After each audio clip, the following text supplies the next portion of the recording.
How to lead people's desires. Humans are goal-getting organisms. We are hungry and will do anything to eat something, but then we get full and we want to do something else. We are tired and we want to sleep. Then we wake up, feel energized, and sleep is the last thing on our minds. We are never satisfied for very long. Humans can be described as having an unlimited number of never-ending desires that drive our behavior. This means that if you can lead people's desires, you can also lead people's behaviors. You can get people to do whatever you want them to do. The only catch is that you need to convince them that doing what you want them to do will get them closer to their desires. And this is much, much easier than you think. Why? Because the more you build their desires, the more they will simply assume subconsciously that your suggestions will get them closer to their desires.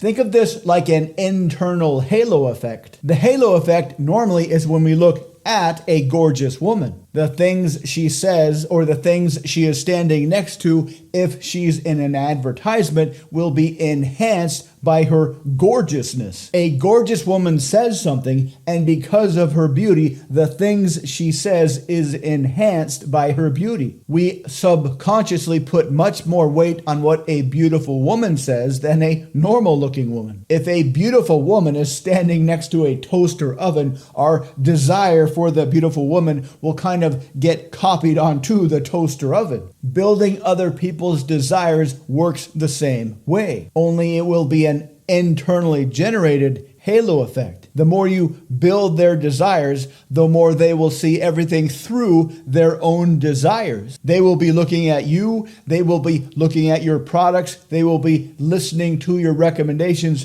through this internal expanded halo effect of their own desires. So how do you build and lead their desires? Step 1, turn off your ego. Don't try to tell them their desires. Don't even try to validate their desires. For example, if they say they want to be a rock star one day, don't say, "Hey, that's fantastic. That's a fantastic desire. You should really do that." Why? Because that presupposes that your validation is needed for their desires. Because this presupposes that your validation is needed to legitimize their desires. That their desires are not good enough on their own. That their desire will somehow benefit from your magnificent approval of their desires. Instead, allow yourself to be impressed by their desires. Turn off your ego as much as you can. Many people feel a bit gun-shy about expressing our desires because when we express our true desires, a lot of people like to tell us that our desires aren't what they think our desires should be. Give them the mental space to express their desires. Give them the emotional safety to express their desires without any judgment whatsoever. And when we say without any judgment, we mean without any negative judgment and without any positive judgment. Just simply be impressed by their desires as much as you can, or at least the energy that exists inside their desires. Step 2, choose a direction for their desires, a direction to lead them in. Everything we want falls under a few basic categories: food, status, recognition, living conditions, and anything related to relationships. Step 3, ask easy to answer questions. Don't expect them to have a fully formed, well-articulated description of their desires waiting in their head just to come out. Ask them very easy to answer either or questions. Like if they say they want to be a rock star one day, a good either or question to ask could be, do you want to become famous mostly on studio work, or would you rather become famous based on touring? This is easy and pleasant to think about. For them, it doesn't require a lot of brain energy just to imagine these two different ideas. This one. And this will help them to build a bigger, more robust, and more detailed imagination of their desire in their brain to build up that internal halo effect. Step 4. Continue to ask these simple either-or questions to get their desire bigger and bigger and bigger. This will require practice. A good way to practice is to take a lot of notes as soon as you can after the conversation and do some post-game journaling about what you could have asked.